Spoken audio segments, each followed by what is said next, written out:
Welcome, my friends, to another episode of Automotive Drama. Like always, I'll keep the preamble short. Likes are nice, scribes are better.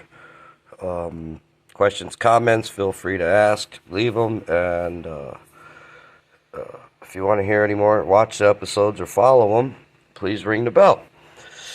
Now, today I have a Toyota Sienna with a 2G in it,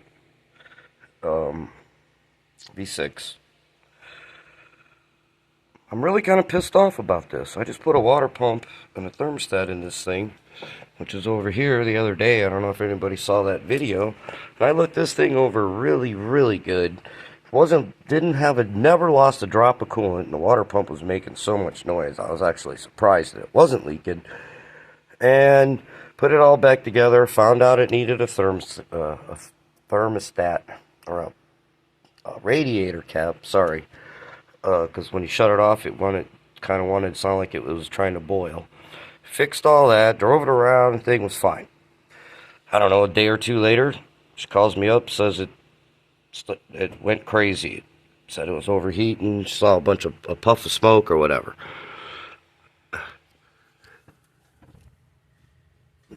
There it is. This water tea. Man, I hate this plastic stuff on cars, and you can tell that other one is just starting to leak. You see a little bit. I'm probably going to end up changing them both. But I feel bad, but what are you going to do? I mean, that one barely even shows a sign that it was leaking either. There's a little bitty white spot, and you can see a little tiny trail there. So it was seeping. It wasn't even leaking. And it never lost a drop of coolant, as far as I know. When I got it, it was full and it was rusty, so I flushed it out. I mean, you can't always blame the mechanic.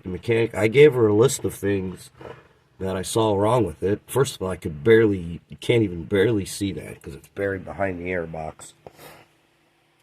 But you got to take the battery out, and then you can slip the air box out.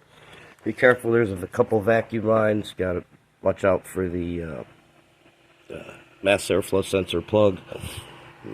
There's 2 bolts. And then first you got to take the air horn off.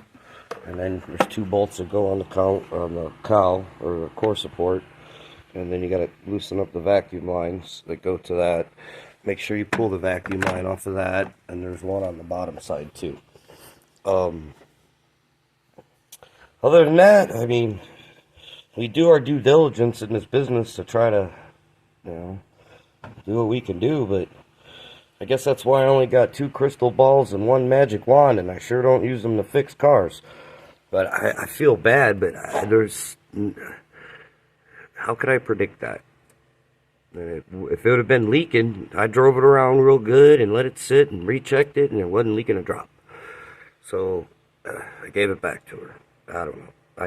Nothing that I did, or things just happen in life, especially with automobiles that are, what is this, a 2011, something like that? 11, 21, 12, 13 years old. Anyways, thanks again for tuning in to another episode of Automotive Drama. Have a good night.